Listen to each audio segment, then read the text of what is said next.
Dieu ne se mélange pas. Avant de partager la parole de ce jour, deuxième message, Dieu ne se mélange pas.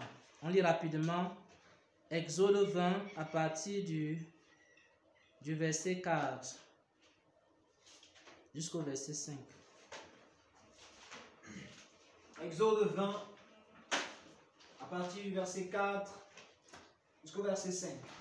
Alléluia. Amen.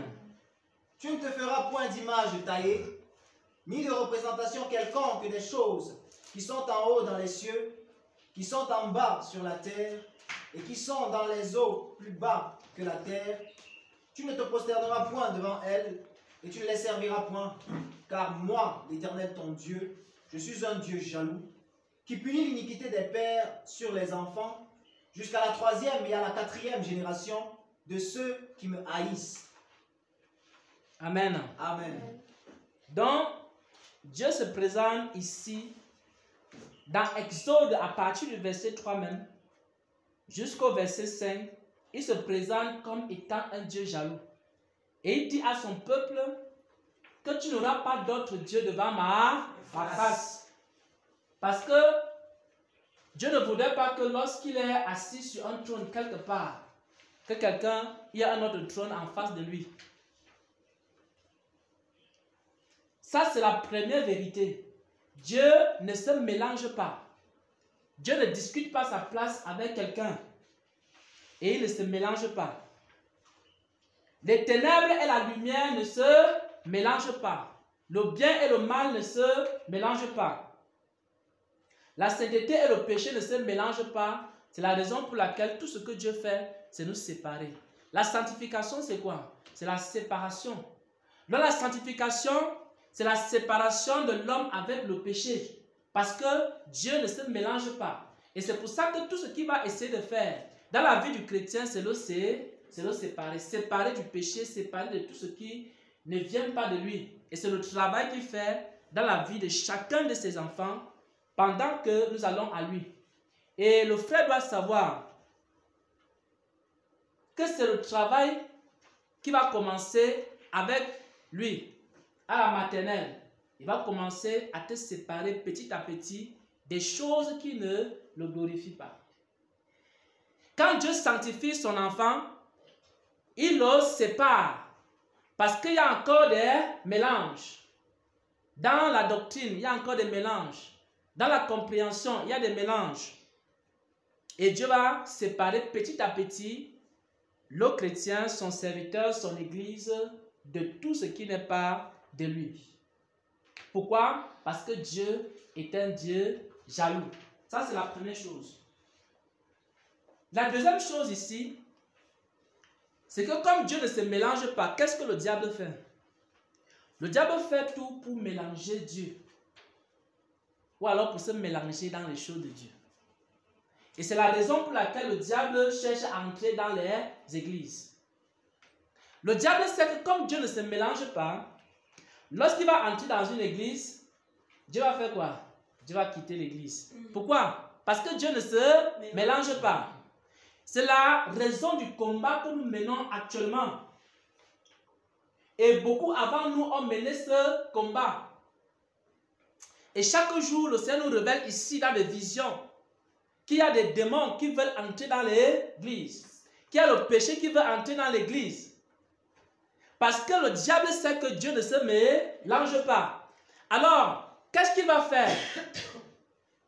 La seule chose qu'il a fait, c'est entrer. Parce que vous posez des questions. Pourquoi chaque fois qu'on vient ici, on a une vision, le diable va entrer à l'église. On a une autre vision, le diable va entrer. C'est peut-être la 4e vision que nous avons, que les démons sont là. Et leur but, c'est d'entrer dans l'église. Et la dernière vision qu'on a eue aujourd'hui, c'est quoi? C'est qu'ils sont venus en mission. Et leur mission, c'est faire quoi? C'est entrer. Vous allez poser la question, pourquoi est-ce que le diable veut à tout prix entrer ici dans l'église ici? Le diable veut entrer parce qu'il sait qu'une fois qu'il est entré, il y aura un mélange. Et comme il y aura un mélange, alors Dieu qui ne se mélange pas va faire quoi? Il va se retirer. Et je vais vous donner quelques signes qu'il y a déjà un mélange dans une église et que le diable est entré. Premier signe, il y aura deux camps. Il y aura le camp de ceux qui croient au prophète A et le camp de ceux qui croient au prophète B, parce qu'il y aura deux prophéties qui seront contradictoires. Quand Satan est déjà entré dans une église, il y aura deux camps de prophètes. Il y aura les prophètes qui vont prophétiser que l'église est encore bien et qu'il faut aller de l'avant. Allez-y mes enfants, je suis l'Éternel, je suis avec vous. Vous n'avez pas de problème, je vous soutiens. Il y aura un camp comme ça. Et de l'autre côté, il y aura un autre groupe de prophètes. Ils vont commencer à prophétiser. Repentez-vous, changez de vie. Vous êtes dans l'erreur. Vos robes sont sales. Quand vous voyez déjà ça dans une église, deux groupes de prophètes. Des prophètes qui disent que l'église est bien. Des prophètes qui disent que l'église n'est pas bien. Il faut savoir qu'il y a déjà un mélange dans l'église. Le diable est déjà entré. Alors, quand Dieu va parler dans l'église, le diable va parler dans la même église. Ça va irriter Dieu. Dieu parle, le diable parle. Dieu parle, le diable parle. Dans l'église, c'est ce qui se passe. Je vous dis la vérité. Quand on voit déjà ça dans une église, maintenant, ce que j'ai expliqué à un serviteur de Dieu, c'est que tout va dépendre maintenant des leaders. Parce que si les leaders ont le discernement, ils vont savoir ce qui se passe. Et ils vont prendre le groupe des prophètes qui disent que l'église est bien là. Ils vont les passer à la délivrance. C'est comme ça. On les passe à la délivrance. Dès qu'on les passe à la délivrance, vous allez entendre maintenant toutes les prophéties vont revenir, même chose. Voyez un peu. Si vous voyez déjà dans une église qu'il y a les prophéties qui sont à gauche et les autres prophéties à droite, il y a deux esprits. Le diable est déjà entré. Maintenant, si le leader a le discernement, il y a un côté qui va leur dire, venez, on va prier. Et il va les passer à la délivrance. Dès qu'il les passe à la délivrance, l'église devient normale. Et le Seigneur va rester dans son église.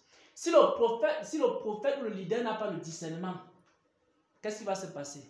Il va prendre un côté. Et souvent, on va prendre le côté du diable. Qui dit que non, tu es le plus grand de... Parce que les prophéties du diable, ça flatte le serviteur de Dieu. On va dire que tu es le plus grand des serviteurs, tu es un homme de l'Éternel, il n'y a rien dans ta vie, il faut aller de l'avant, il faut aller comme ceci, comme cela. Je t'ai établi, tu es le meilleur des meilleurs de tous les prophètes, de tous les serviteurs de Dieu. Toutes les portes des nations te sont ouvertes. Quand le leader entend ça, le leader dit seulement, voilà vraiment, ça ce sont mes prophétesses, venez mes prophétesses. Chaque fois, ils ne font que dire au leader, jamais ils vont dire au leader que bon, il faut faire attention, il faut prendre garde. Parce qu'il faut veiller, il faut prier, il faut laver l'église, il faut prendre soin des brebis. Parce qu'il y a certains qui sont faibles, il faut les fortifier. Mais les prophéties vont seulement dire au leader, leader, tu es le plus grand des leaders, je t'ai appelé, je t'ai choisi depuis la naissance et je t'ai établi sur mes brebis et je vais te donner l'autorité sur toutes les nations. Donc, quand c'est comme ça là, si le leader n'a pas le discernement, alors il y aura mélange. Et quand il y aura mélange, directement Dieu va faire quoi?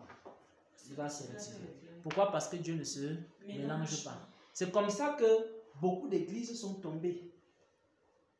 Donc, le combat qu'on mène aujourd'hui, il faut savoir que les autres églises ont mené ça. Mais nous, on peut gagner ce combat comment? Comment on peut gagner ce combat? Si quelqu'un a compris. En donnant la gloire uniquement à Dieu, en faisant quoi? D'autres? Oui. En s'aimant. Hein? En s'aimant. Amour. Ouais, voilà, l'amour, voilà. L'amour aussi. En obéissant à ses instructions. Et surtout,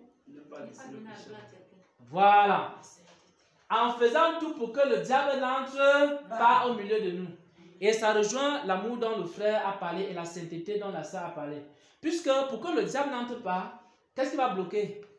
L'amour, la sainteté et tous les fruits de l'esprit, l'obéissance et tout ça. Ça va stopper le diable. Quand le diable va voir qu'il y a l'amour, quand il va voir qu'il y a la sainteté, quand il va voir qu'il y a toutes ces choses-là au milieu de nous, il ne pourra pas entrer. Il va rester dehors. Parce qu'il sait que s'il entre, il y aura deux prophéties ici. Il y aura deux camps ici. et à la fin, le Seigneur va partir, va nous laisser. On va rester maintenant avec les prophéties qui disent seulement que tout est bien et il n'y a rien d'autre à faire. Vous êtes déjà prêts pour le ciel? Voilà, vous êtes prêts, attendez seulement l'enlèvement. Quand ils vont finir comme ça avec ces prophéties, après on va commencer à sortir maintenant le faux. On va dire, bon, ne vous lavez même plus. Vous connaissez les prophéties. Oui, c'est comme ça que ça commence. Ça commence d'abord par les flatteries. Mais après, on va commencer à vous dire, ne vous lavez plus. Maintenant, il y a de nouveaux commandements à la sainteté. Après, on va vous dire qu'il faut aller manger des herbes. Et vous allez... Je vous dis, c'est comme ça l'esprit également. Ça ne commence pas par le grand égarement. Ça commence toujours par les flatteries. Petit à petit, on commence à vous sentir un peu, vous commencez à être bizarre. Un autre jour, on vous dit, maintenant, désormais, marchez pieds nus.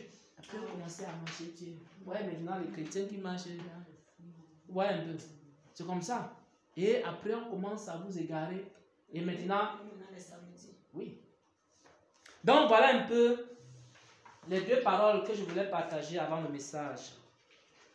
Et je termine par le message, ça ne va pas prendre long. Le message est véritablement court. Donc le message s'intitule « La postérité de la femme ».